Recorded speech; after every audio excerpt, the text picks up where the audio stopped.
It's another delight to be here on Global Roundtable. Well, so many things happening from the national dailies, beginning from the cabinet reshuffle. Tinubu is doing a lot of nominations these days, bringing in one and taking out the other, or maybe moving from one position to the other, like we can refer to the issue of Oyedele. These and many more we would be discussing today on Global Roundtable. My name is Ramsey Enoch Agbobeden. I would like us to know that we would be looking at some of the issues, matters arising from the US-Russia strike in Iran.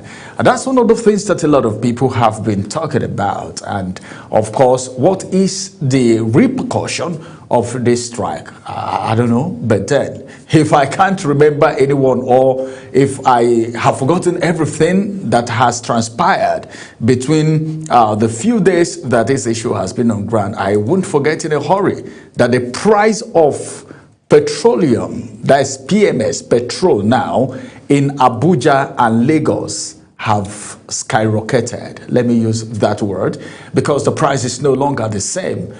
It's all as a result of what is happening back there in Iran. And as a matter of fact, it will also interest you to know that, well, regulatory directives, I think I should start by asking, how much power do you have at your disposal? Are you on band A, band B, C, D, E, F, G, H, I, Z, whichever band you are? But then the question is whether you are in any of these bands, how much of this power do you have? All right. As a matter of fact, the issue of metering has become something very serious in Nigeria, because one of the things that have generated a lot of problem lately is the issue of estimated billing. Is a problem in Nigeria, and it's an issue. In fact, it is something that makes headlines every time. It's either there is a national grid collapse or something else. Today, I will have two great men join me on the conversation as we look at some of these major headlines. We may not be able to bring you all the headlines for today, but then we'll pick out a few out of them. But all you have to do is ensure you are always watching Global Television on DSTV channel 365 and Star Times channel 276. Well, I have right in the studio here Uyi Agbomofuegbe, who is going to be joining us on the conversation today. He's a journalist and, of course, a seasoned public affairs analyst, a senior anchor with Global Television. It's good to have you join us on Global Roundtable today. It's my delight, Ramsey. Thank you. Thanks for coming. And also, another journalist, a columnist with the Punch newspaper, will be joining us on the conversation too, in the person of Jide Ojo. Jide will be joining us via Zoom as we go straight to the conversation. It's good to have you join us, Jide. Thank you. Thank you very much for being part of the program today. Let's get started from the studio here. Just a few minutes ago, there was some form of, I don't want to call it drama. Should I call it investigation or an eye-opener or a revelation? I don't know what to call it. And that's the issue of the minister of, should I be saying former? All right. Well, but now as it is, a cabinet reshuffle happening again. It has happened before, not just with this administration, but with other administrations. But as it is right now, Tinubu have nominated Oyedele as Minister of State for Finance. A lot of people may not see this coming. Some persons will say, well, this is about the third office he's occupying under this administration. Then some people will be saying, as it is right now, is it that he's full of capacity? That's the reason they are moving him to do some corrections where he is. Let me get started from the studio here right now as we get to Jide Ojo pretty soon. All right, cabinet reshuffle. Right. Just should I say a few hours or some hours ago, we heard that Tinubu nominates Oyedele as Minister of State for Finance. This is not the first time he's been moved from one office to the other. Is it that he has so much capacity to be anywhere and function excellently? Incidentally, Ramsey, I'm afraid I can't speak to his capacity or lack of it. Yes, and quite frankly, that's on the strength of the fact that I've never worked directly with him, for him, or I've never had him work for me, right?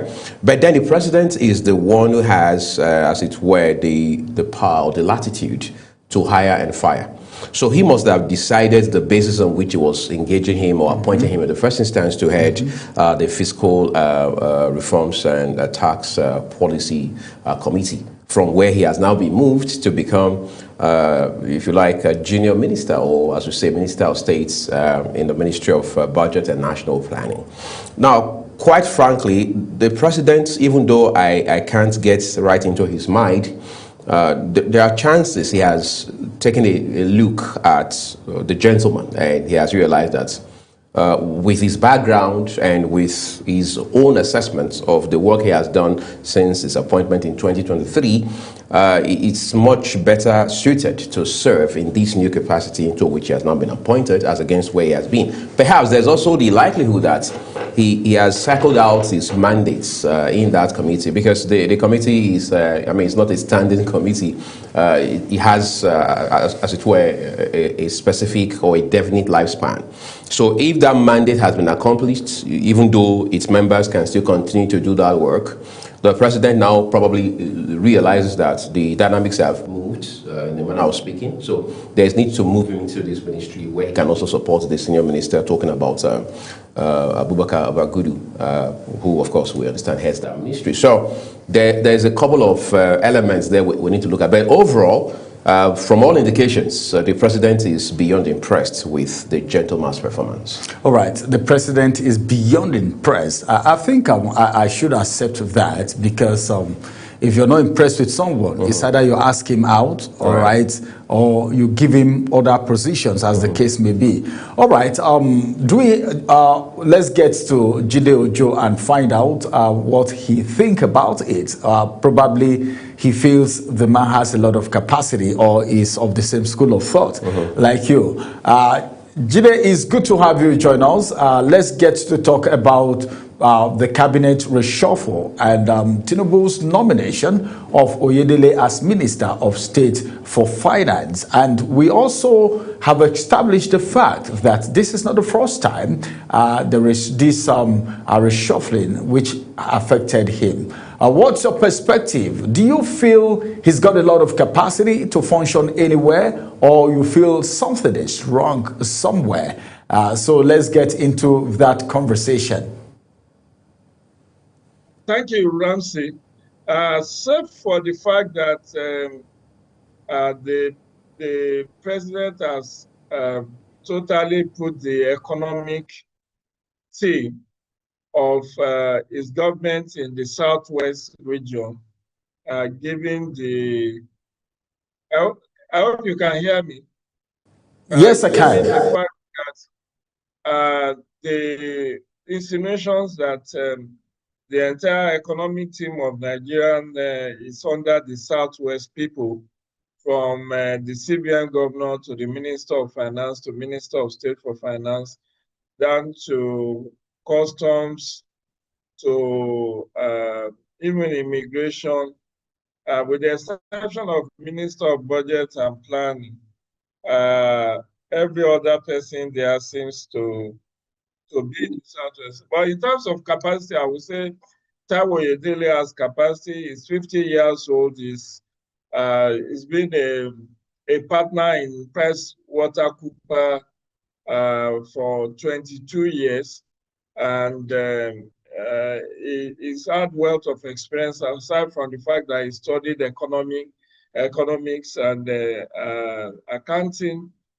He's eminently qualified. When you look at his economic credentials, when you look at his academic credentials, not economic, academic credentials, they don't come better than that.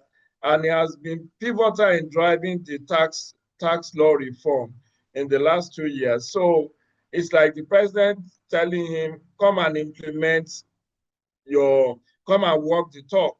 You are the one that brought us these ideas on how to revive our tax regime, how to bring more people to the tax net and all of that. So as Minister of State for Economy, you are now in a pole position to implement that. So in terms of academic credentials, you can't fault him. All I know is that he's not a politician. He's a technocrat. But who says it's only politicians that should run government? In fact, the popular saying is that you should bring technocrats, more technocrats into your government than politicians. So you saw Obasanjo bringing Ngozi Okonjo-Iweala into his administration, and then several other women of virtues. So I think this is a right appointment in the right direction, but a chain is as good as its weakest link. You may have brilliant ideas, you may have very good credentials, but in the murky water of Nigerian politics, that's something to chew, because the reality will dawn that when you are outside of government, there are things you can do and get away with. When you are within a government, you have to be very circumspect. You have to be very careful of the banana peel. You have to be careful for the bureaucrats, the civil servants, who will tell you, oh God, this is how we do it, this is how we roll, this is how we run show. And then that could get you into trouble. So Mr. Oyedele, I wish him well, but he needs to really learn the ropes on how to play politics, how to navigate the landmines, and make sure that he deliver on his expectation. You recall that part of the challenge that Doris Doris, who is leaving that position for Minister of State for Budget and Planning, one of the challenges she has was inability to disburse the capital votes to the ministries, departments, and agencies. But who knows what frustrations she has met in the course of doing that. Perhaps there is no money to share, or perhaps that those who need to cooperate with that did not cooperate. But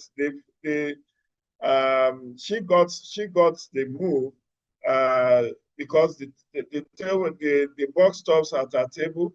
Recall that during this current 2026 budget defense, the sing song in most of the ministries, departments, and agencies that they have not received their capital votes. And when that question was posed to Wale Edu, the substantive Minister of Finance, he said, well, that is not within my remit. It's the Minister of State that should do the disbursement.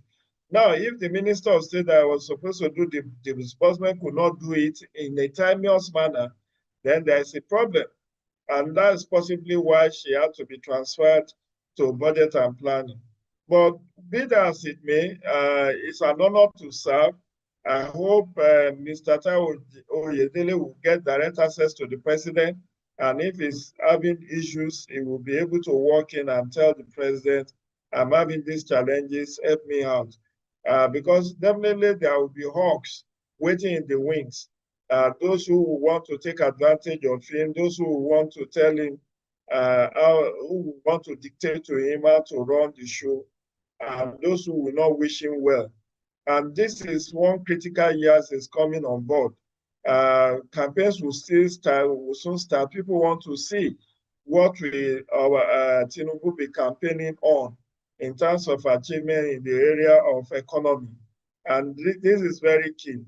And I believe that Oyedele has been brought in majorly to drive the implementation of the new tax laws. You remember that there are 4 omnibus tax laws now, and he has been pivotal in chairing that presidential committee, and they have been successful in crafting the bills. They've been successful in getting the bills passed. They've been successful in getting the bills assented to. Now it's time to to drive the implementation, which started effective January 1, 2026. So I think the president was spot on in bringing him into the fold and said, this is your baby, come and nurture it. And if he's able to do it well, I think it will stand to the credit of the government and to his own personal credit that he was able to get. The other day, just this week, I read, was it last week, yesterday or 2 days ago, that VAT, value added tax, has now yielded about 1 trillion in a very timeous manner. So, which is part of the low-hanging fruits of the tax reforms. But, you know, it's still a long way to freedom, particularly with the implementation of the new tax law. So I think the president just gave him a chair at the table, at the decision-making table, to come and prove his mettle. And I wish him well. Thank you very much, Jide. Now, let's come back to another very interesting headline now. And this one is of a public interest, and it has to do with power regulation in Nigeria, because the regulatory bodies, I don't know if they are doing well to the satisfaction of Nigerians. NEC says customers to get 20 billion naira meter refund from Discos. You know, one of the things that Nigerians complain about all the time is we are paying so much for power supply, but we are not getting the power, you know. But as it is right now, the meter, which is supposed to be used in metering how much power each household has consumed before payment, it's not even available. We heard recently that the federal government said it should be given free. All right. Sometimes you even pay for it, you don't get at all. You know, all these things are problem because these persons who are in charge want to go by the way of estimation and, of course, extorting some Nigerians, as some have complained already. It's not me saying that. So, let me begin from Uyi in the studio here. What do you think about this directive and the whole power thing? You know, honestly, it's been a long time coming. Obviously, the directive is coming from the Nigerian Electricity Regulatory Commission, that's the NEC, saying that, I mean, there's a policy that clearly provides that when end users of electricity, the ones who call customers, all right, pay for meters and eventually get those meters, what happens is ultimately they're supposed to be refunded whatever they spent in terms of how they've been able to defray payment for those meters. But we understand as of December 2025, which obviously was last year, that payment had been stalled. In other words, they had not followed the already agreed plan. And as such, the regulator, which in this case is the NERC, had to step in to say, look, we're giving a fresh directive.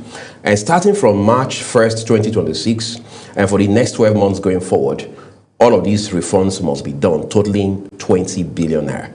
You see, the thing is, of course, it's going to, just so we are clear and our viewers also understand, gets the perspective, it will be refunded in terms of, energy. It's not as if they are going to credit your bank account.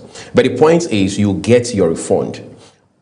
All of this, again, highlights several things. One is how there can always be system failure in these processes. And like you highlighted before you asked this question, is apparently a public interest issue because anything that has to do with petroleum in this country, that has to do with electricity, touches at the very heart of everything that Nigerians care about. So this is, for whatever it's worth, better late than never, they say, is quite a timely development. But we do hope that the NERC would also follow through because this directive apparently is given to all the discos, and as of today we understand we have about 11 of them.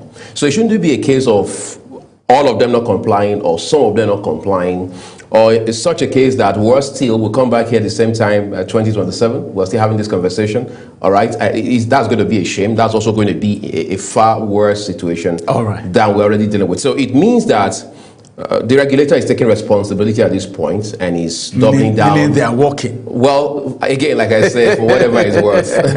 All right, let's get to Jide now. Well, you heard what Uye said and what we're talking about, the regulatory directive. NEC says customers to get 20 billion naira meter refund from Discos. These regulatory bodies, can we now say they are now working? So we are going to get power the way we are supposed to get in Nigeria? Which I could say so, but unfortunately, the empirical facts does not support that, because we do know that, in fact, if you, in the recent days, people have been cartooning the president, or should I say cartooning, the lampooning, where the president has made campaign promises that if he doesn't solve the energy problem, particularly electricity, he should no longer be re-elected. And people are now reminding him of those promises which were highlighted on front pages of many newspapers. Here we are under this administration. While a lot of people talk about subsidies gone, and they are talking about the floating of the naira to find its level, many are quite, not forthcoming to talk about what has happened with the electricity sector, where substantial subsidy has been removed. In my neck of wood, from where I'm speaking with you now, we are on Band A. And I was just telling my friend there that for about 5 hours, we didn't have electricity. It was only restored like 30 minutes ago. And no explanation of any sort was offered. In fact, I was thinking that there was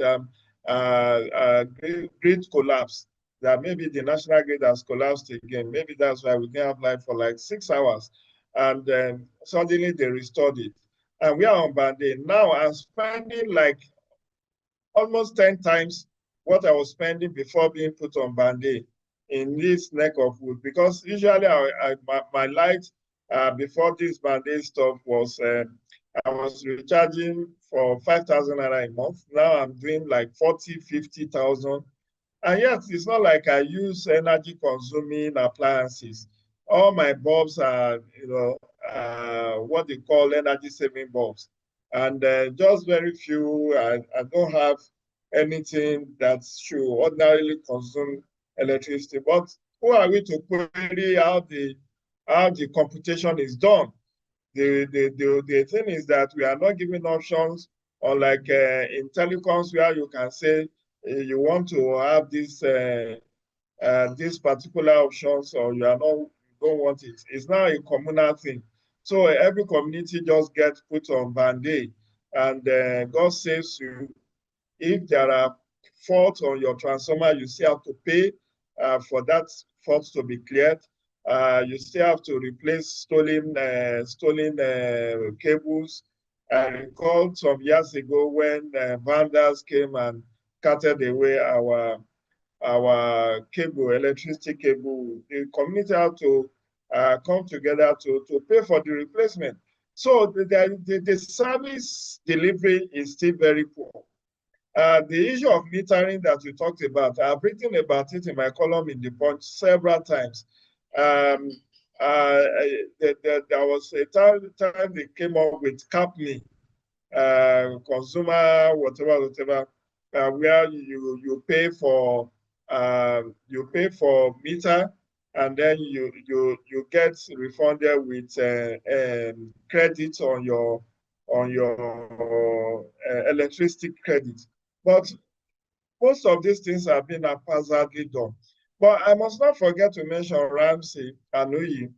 I must not forget to mention the reforms that have happened thus far, from the days of NEPA, in fact, from the days of ECN to NEPA to now Disco, where we have 11 distribution companies now, to the constitutional alteration, which has now removed electricity from the exclusive legislative list to concurrent legislative list.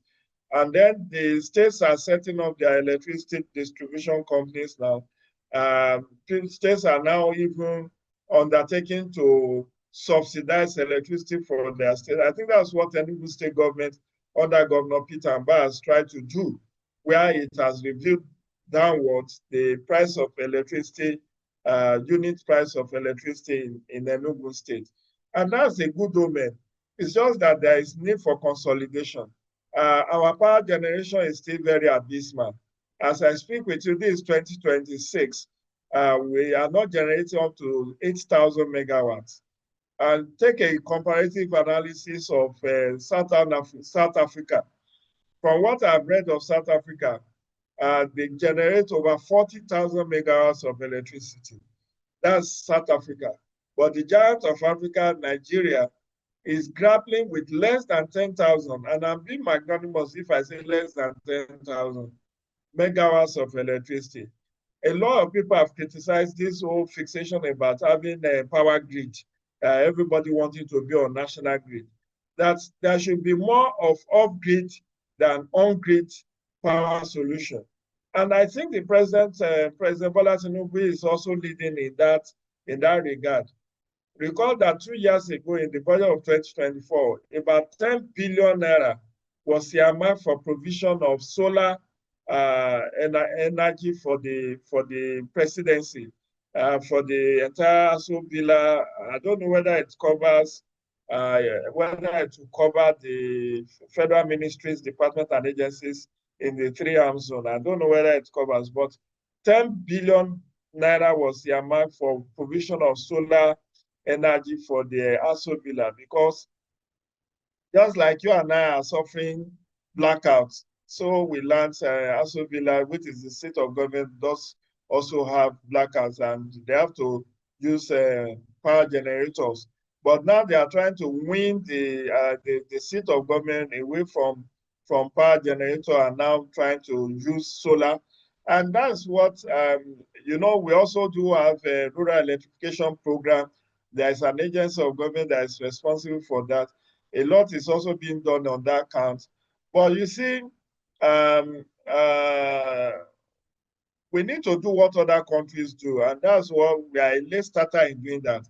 Like I said, the off-grid and on-grid solution should have been there from time immemorial, rather than trying to bring every tiny villages and hamlets and towns and cities on the national grid. This solar energy solution, which has been found to be very affordable in the long run, if people have embraced it long before now, it will have served as better alternatives.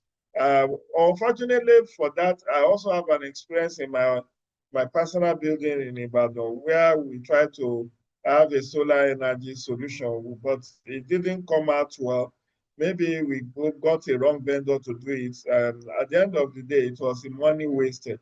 But I think it's been touted as one credible alternative to have a solar energy solution, to have a wind solution, to have thermal solution, to have hydro solution, and all of this bringing different megawatts of electricity into the frame. But the most alarming news on this electricity sector is what Buhari gave us, which is assenting to the law to bring electricity away from the exclusive legislative list to concurrent legislative list. Now state governors are setting up their own electricity regulatory agencies, electricity generating agencies. Even you as an individual now, you are now at liberty. Communities, groups cannot generate and distribute their own electricity without let or hindrance. And that's very heartwarming for me, even though it's yet to be consolidated, it's still at the infancy stage. Don't forget this law was signed into law in 2023, which Tinubu administration has now decided to leapfrog in terms of implementation. But if the 36 state governments can have their own energy generating companies and distribution companies, and we are no longer having to rely on the 11 discos and then about 5 gencos, the more the merrier. So that would drive down the pricing, because now if people have alternatives, like even in my neck of wood where I'm speaking with you, there are a couple of houses where the owners of those buildings have asked discos to come and cut away their cables, that they are no longer interested in having Can you hear me? There is something that we also need to look at. There is something that we also need to look at as regards the issue of alternative power supply. You know, this thing is into different hands now, you know, and is solely a business for a lot of people right now as we speak. There was a time in this country when I think a minister also had come out to complain that people who import generating plants are also fighting the consistency of our power supply. If we are talking about, because I saw somebody wrote on social media the other day that a time is coming where all this grid collapse and the rest will become a thing of the past because everyone is going to embrace the solar power and all of that. But don't you think there could be possibility of some of the cream la creams, all right, some of these people who are out to make money, don't you think they may want to fight this process of every household in Nigeria probably making use of the solar energy? Now, perhaps the point to note is that this has been the case over the decades. I recall that there was a minister of power who said that we need to exhaust the demon. He attributed it to spiritual attack. That's why we have not had electricity. And people joked and mocked the person. The issue is that those cabal who have been importing power generators, whether it's a better pass my neighbor or the 2.5 kVA or the 5 kVA or even the noiseless one, the soundproof one, they have actually been fingered as part of those who orchestrate national grid collapse. Recall that about 2 years ago, I think it was Minister of Power, Adelabu Adebayo, that said that in 2024, they spent about, is it 6 billion or 8 billion on repairs of vandalized power transmission lines. And you ask yourself, Ramsey, why will anybody who is not a saboteur go and vandalize electricity transmission poles? They will cut away the cables. They will set fire on the transmission stations. The answer, and this was provided by my lecturers in the 90s, who said the political economy of Nigeria's power sector rests in the fact that there are powerful cabals who are traders, who are making a kill. They are smiling to the banks by people patronizing to buy. Like, as I'm speaking with you, I have one better pass my neighbor in my store here that provides me alternate source. And I think a couple of my neighbors here too also have a standby generator to provide alternatives. But to put these people out of business will take a strong will, which is why they will maybe orchestrate, let me put it, engineer, orchestrate the vandalism of these power transmission lines, and which eventually will result to national grid collapse. In fact, there was, in 2024, you can fact check me, in 2024, for 9 months, the entire Bayelsa state did not have light. Entire state of Bayelsa, because some vandals went and vandalized the transmission lines that is taking power from Port Harcourt down to Yenegua and the entire Bayelsa state. So that is an act of sabotage, and somebody is actually responsible for that. So it's part of energy security we need to look into. The National Nigeria Civil Defense Corps has the mandate to provide provide security of our critical national infrastructure, but they are understaffed, so they couldn't be everywhere in the bushes and all of that. But I do know that act of sabotage has been perpetrated and is still being perpetrated on our national energy infrastructure. just the same way as vendors who go and cut pipelines that is supplying premium motor spirits to different depots, thereby forcing a force majeure of having to transport PMS and diesel through haulage. You know, they have said that these vendors, you know, were mobilized by some barons to do that, so that government can repair them at very huge cost, and the contractors will be the ones smiling to the banks. The same thing is happening with the electricity sector, where deliberate act of vandalism is being orchestrated because they know that people will pressure government to provide electricity. So extra budgetary spending in billions have to be made, and it's the contractors that smile to the bank. So it's part of the unfortunate culture that we have found in our system, where people All right, just take it's really advantage. unfortunate. It's really unfortunate. I'll get back to you, but then let me return to Uyi in the studio while I get back to you, because we need to look at the issue of El-Rufai. And of course, we're not just looking at El-Rufai this time, but this is like somebody sent to do something and a lot happened. And that's the issue of El-Rufai Airport Bridge, where 5 security agents were detained over bribery allegation. It is an allegation until otherwise proven, or until the court says otherwise. Like for instance, it's just like, maybe I'm just giving an analogy now. Someone did something and you were asked, maybe your brother or your kid sister, or maybe somebody took biscuit or something and ran away. Then they say, go and catch him and bring him, go and catch him and bring him. Then you were going to catch him. Then he give you one of the biscuit and you let him go. You know, so as it is right now, we're talking about corruption here. We're talking about a system here.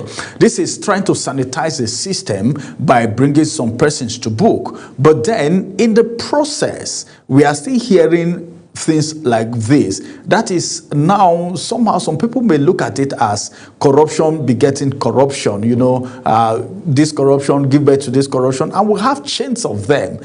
So many things happening even within authorities you think should not compromise. All right, to an extent. How do you feel when you saw this headline today? Well, incidentally, this news broke yesterday. But of course, because of the nature of it, how big it is, the individual involved, and of course, it's an electionary year. So who knows? Maybe that's the reason it's still trending today, as though it actually came through today. But that said, yesterday we had that story on our scroll bar as a headline, and then we eventually featured it in our news rounds, right? But in between, while we were at work yesterday, someone had shared the story with me. I was trying to highlight to me how that these issues are way more complex than we realize on the surface, right?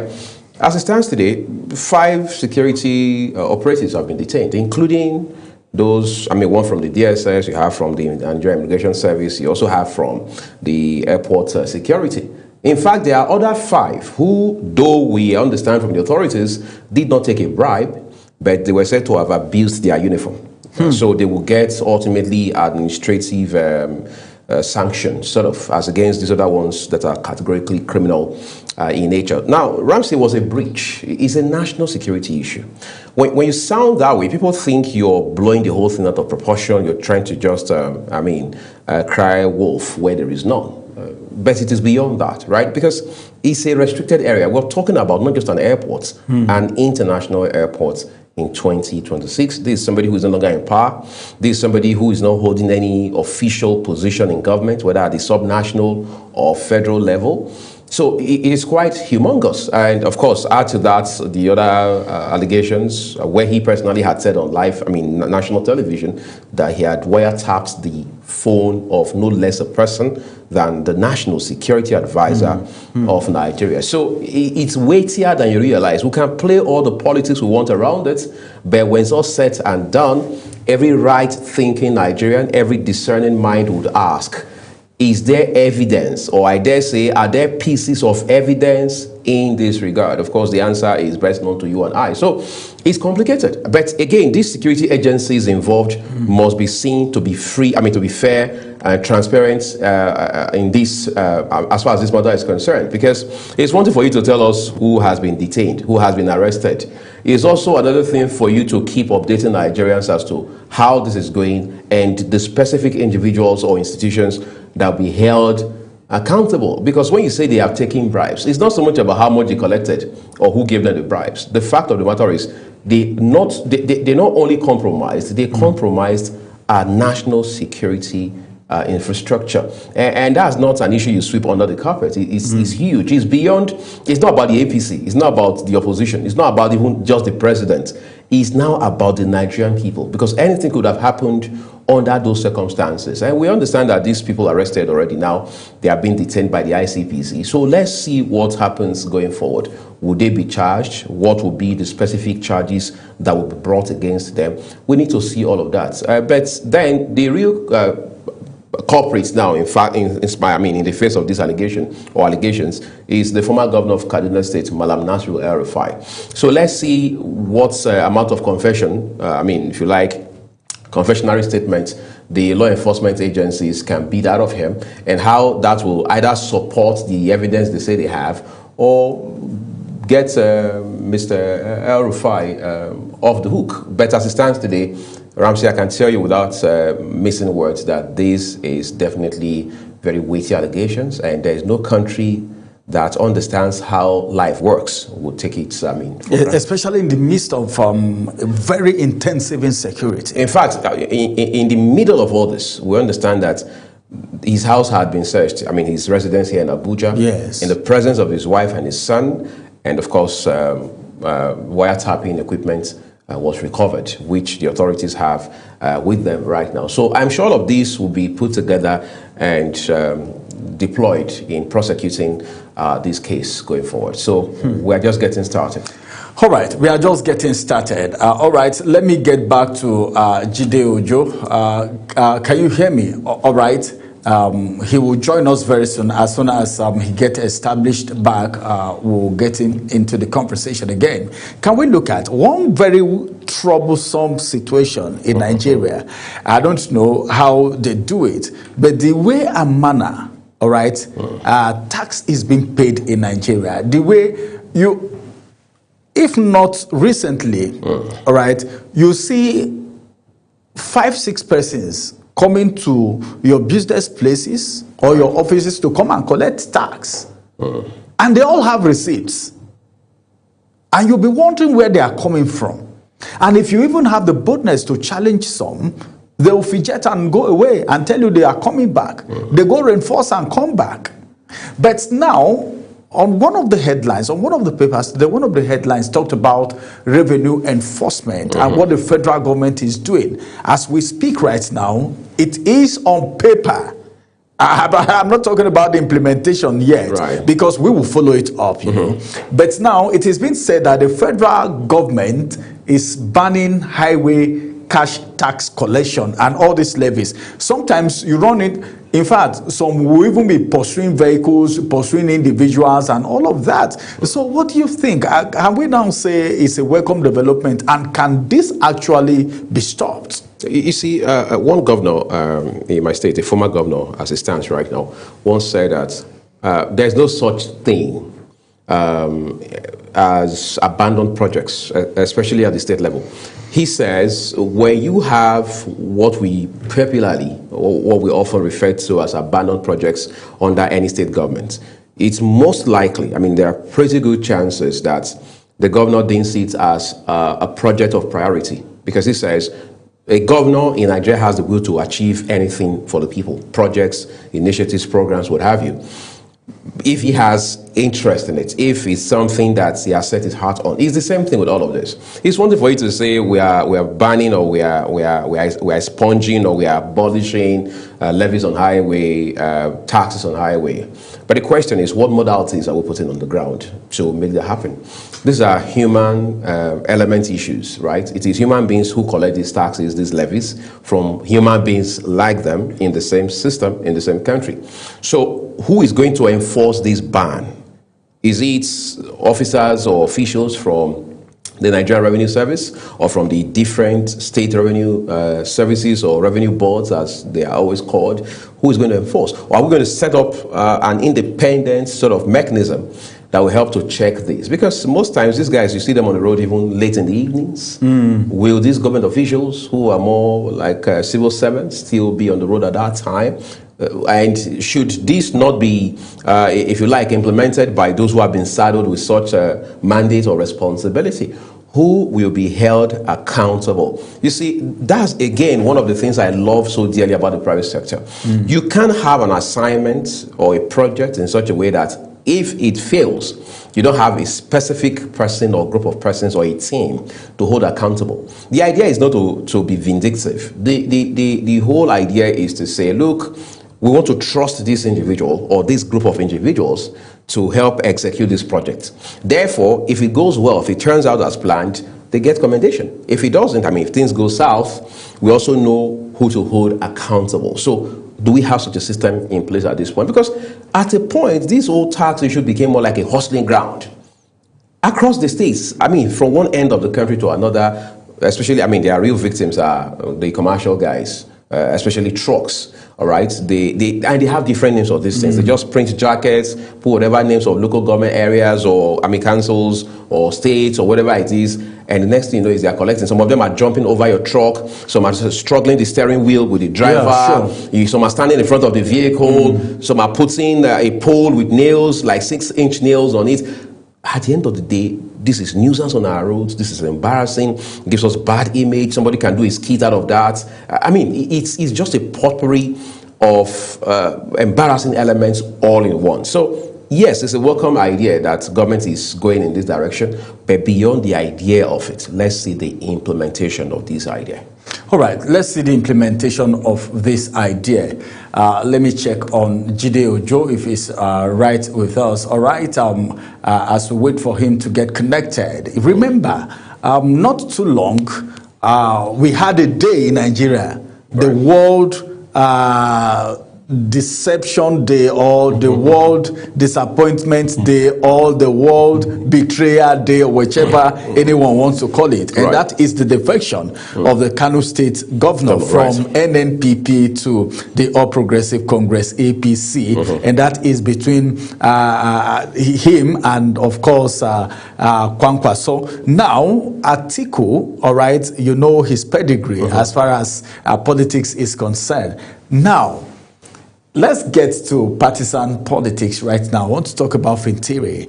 And of course, Atiku have come out to say, well, I have, no, Fintiri is the one making this statement. Right, the governor of Adamawa State, where is the home of Atiku, where he has a lot of influence, let me say. He has influence in Nigeria, as a matter of fact, but then he also has influence home advantage. Home advantage, like they will always call it. Now, the movement, nobody saw that movement coming. Looking at the position this man was holding in the PDP, in the People's Democratic Party, you know, but then it happened, and now he's coming out to say, well, I have parted ways. Everybody, in case you don't know, let me just say I have parted ways with Atiku. That is coming from Governor Fintiri. Should we also declare another day for this, or you feel it is normal as far as Nigerian politics is concerned? Okay, I think this is my with the responsibility of leading a 7-man committee to help us pick a day, and then we'll give you 7 days to return in your report. Well, that's just a joke, but quite frankly, you see, politicians are probably best at acting, even though they are not in Nollywood or Hollywood or any of these woods. You'll be shocked how they put a spin on everything, how they write their scripts, and these are not scripts that are practically written. These scripts are in their head. And they wire those scripts around election, around campaigns, around political interest and things like this. Who would have thought a day would come? I mean, we've been here for a while. We've seen how these things have played out across Nigeria, across political parties. That Governor Fintri of Adamawa State, a man wrapping up his second term as governor, would come to the public space and say, I'm from the People's Democratic Party to the All Progressives Congress. One would have thought that was already radical enough. That was already a situation that not many people expected. But to now say that, look, let's set the record straight. This man and I, as we say in Pidgin Palace, we don't share Gary. I mean, it's quite not just interesting, it's mind-boggling. But I think we've come to a point, for the most part, for many of us in Nigeria, where not much surprises us anymore about what politicians do. Because 2027 is upon us.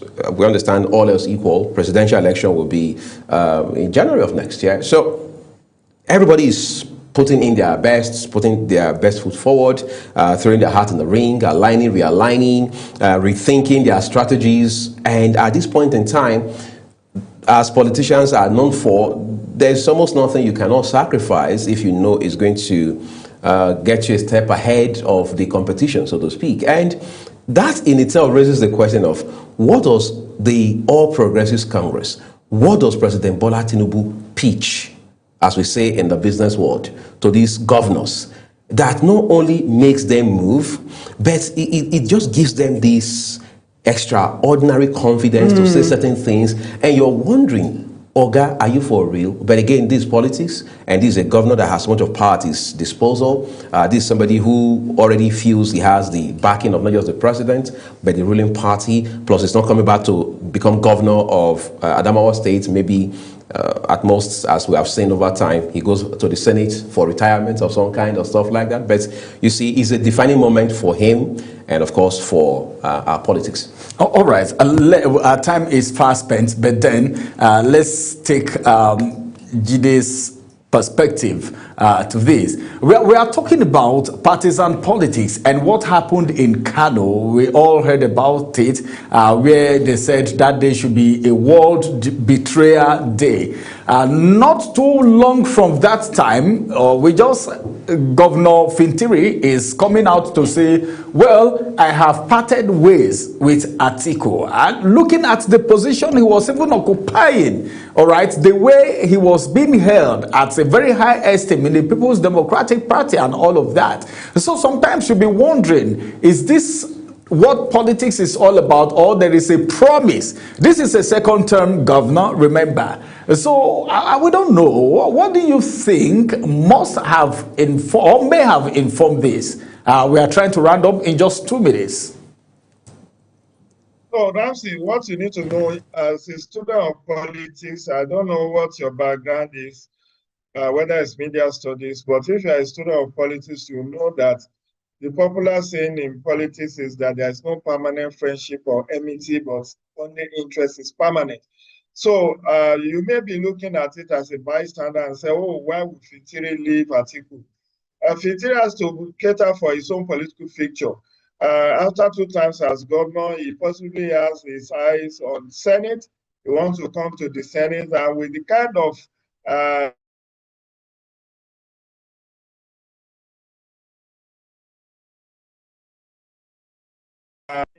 to contest, as it were, with their breach electoral calendar. Party primaries will hold from next month to sometimes in May, and it's already upon us. And he has to go and register as a member of the new party.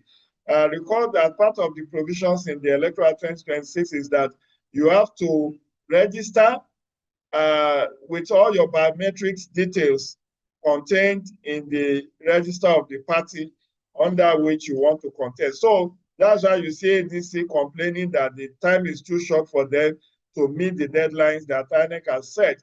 Because INEC said, unless you submit to us the digital electronic copy of your membership register, and then the print copy, we will not take candidates from you.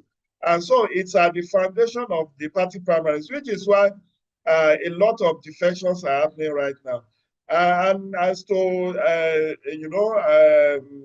Rabbi Musa Kwakwanso that talked about war betrayal day, is Abba Kabir Yusuf the first person to betray anybody in politics? Was Aminu Kano not betrayed by Abba Karimi in the 80s? Was that is very true. Rabbi Musa Kwakwanso was also defected from APC, from PDP to APC in 2014, with at that time with the mandate of PDP. He defected from PDP. All right. Well, our time is up. Unfortunately, we can't continue because of our time, but I'm so glad that we have you on this program today. Jide Ojo is a senior journalist and a columnist with the Punch newspaper. Thank you very much for joining us on Global Roundtable today. It's my pleasure. Do enjoy the rest of your evening. We hope to have you again and back in the studio here. Thank you, Uyagbomofuegbe, for being part of Global Roundtable. My pleasure, Ramsey. All right, everyone. This is the size of Global Roundtable today. We'll come on your way again. My name is Ramsey Enoch Agbo. Bye-bye for now.